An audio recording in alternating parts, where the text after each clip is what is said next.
Hi guys, welcome back to my YouTube channel. ഇന്നത്തെ വീഡിയോയിൽ നമ്മളൊരു ഒറ്റമൂലിയാണ് ഉണ്ടാക്കാൻ വേണ്ടി പോകുന്നത്.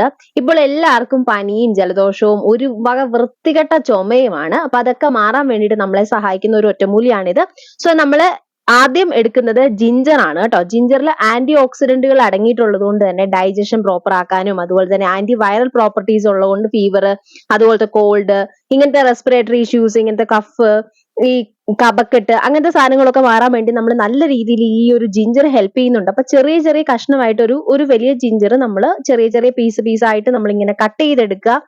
അപ്പം ഈ ജിഞ്ചർ എന്ന് പറയുന്ന സാധനം എല്ലാത്തിനും നല്ലതാണ്. വയറുവേദനയ്ക്കും അങ്ങനത്തെ സാധനങ്ങളൊക്കെ നമ്മൾ പൊതുവായിട്ട് യൂസ് ചെയ്യാറുണ്ട്. പക്ഷെ ഇങ്ങനത്തെ ഇമ്മ്യൂണിറ്റി ബൂസ്റ്റ് ചെയ്യാനും ഒക്കെ നമുക്ക് യൂസ് ചെയ്യാവുന്നതാണ്.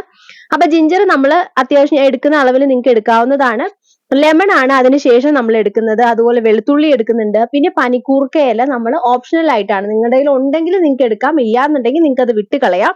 എല്ലാത്തിന്റെ അളവ് ഞാൻ ഈ വീഡിയോയിൽ കൃത്യമായിട്ട് കാണിക്കുന്നുണ്ട്. ഇപ്പൊ ലെമൺ ആണെന്നുണ്ടെങ്കിൽ നിങ്ങൾക്ക് തൊലി കളഞ്ഞിട്ട് എടുക്കാം, തൊലി കളയാതെ എടുക്കാം. അതായത് തൊലി കളയാതെയാണ് ഞാൻ ഇടുന്നത്. കാരണം കുറച്ച് ഹെവി ആയിട്ടുള്ള, കുറച്ച് സിവിയർ ആയിട്ടുള്ള ഒരു സ്റ്റേജിലാണെന്നുണ്ടെങ്കിൽ നമുക്ക് തൊലി കളയാതെ ഇടുന്നതായിരിക്കും കുറച്ചും കൂടി ബെസ്റ്റ് എന്ന് പറയുന്നത്. ഇല്ല, നിങ്ങൾക്ക് അതിന്റെ ചവർപ്പൊട്ടും പറ്റത്തില്ല എന്നാണെങ്കിൽ നിങ്ങൾക്ക് അതിന്റെ നീര് മാത്രം പിഴിഞ്ഞെടുക്കാവുന്നതാണ്. നീര് പിഴിഞ്ഞെടുക്കാതെ അല്ലെങ്കിൽ ഫുള്ളായിട്ട് നമ്മുടെ ചെറുനാരങ്ങ ഇടുവാണെന്നുണ്ടെങ്കിൽ നമുക്ക് ഹണിയും കൂടെ യൂസ് ചെയ്തിട്ട് അത് എടുക്കുന്ന സമയത്ത്, ഇപ്പോൾ ഒരു ഗ്ലാസ് ആണ് നമ്മൾ ഉണ്ടാക്കുന്നതെങ്കിൽ ഒരു ദിവസം നമ്മൾ 3-4 തവണയായിട്ടായിരിക്കുമല്ലോ അത് കഴിക്കുന്നത്. അപ്പൊ ആ എടുക്കുന്ന ടൈമിൽ നമ്മൾ കുറച്ച് ഹണിയും കൂടെ യൂസ് ചെയ്ത് അതൊന്ന് ആ ചവർപ്പൊന്ന് മാറ്റി അതൊന്ന് കോമ്പൻസേറ്റ് ചെയ്തിട്ട് നമുക്കത് കഴിക്കാവുന്നതാണ്. വെളുത്തുള്ളിക്ക് ശരിക്കും പറഞ്ഞാൽ ഇത്രയും ഗുണമുണ്ടെന്ന് എനിക്ക് അറിയില്ലായിരുന്നു. ഒറ്റ രാത്രി കൊണ്ട് നമുക്ക് പനിയൊക്കെ മാറ്റാൻ വേണ്ടിയിട്ട് പറ്റും ഈ ഒരു വെളുത്തുള്ളി കൊണ്ടെന്ന് സത്യസന്ധമായിട്ട് എനിക്ക് ഇപ്പോഴാണ് മനസ്സിലാവുന്നത്. അപ്പൊ ഇത് ഉണ്ടാക്കാൻ വേണ്ടിയിട്ട് നമ്മൾ ഇതുപോലെ ഒരു പാത്രത്തിൽ 1 കപ്പ് വെള്ളം നമ്മൾ ഒഴിച്ചു കൊടുക്കുന്നുണ്ട്. 1 കപ്പ് വെള്ളം നിങ്ങൾക്ക് എത്രയാണോ വേണ്ടത്.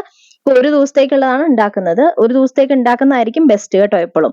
എന്നിട്ട് നമ്മൾ ഈ എടുത്തു വെച്ചേക്കുന്ന സാധനങ്ങളെല്ലാം നമ്മൾ ഈ ഒരു പാത്രത്തിനകത്തോട്ട് ഇട്ടിട്ട് സിമ്മിലിട്ട് ആദ്യം ഒന്ന് തിളപ്പിക്കുക. തിളച്ച് കഴിയുമ്പോൾ സിമ്മിലിട്ട് ഒരു 10-15 മിനിറ്റ് നമ്മൾ നല്ല രീതിയിൽ അത് തിളക്കട്ടെ. ചെറിയ ചൂടിൽ തിളച്ച് വരുമ്പോൾ അതിനൊരു വെള്ള കളർ വരും. ആ വെള്ള കളറാണ് നമ്മൾ ഈ ഒരു ഡ്രിങ്ക് ആയിട്ട് കുടിക്കേണ്ടത് കേട്ടോ.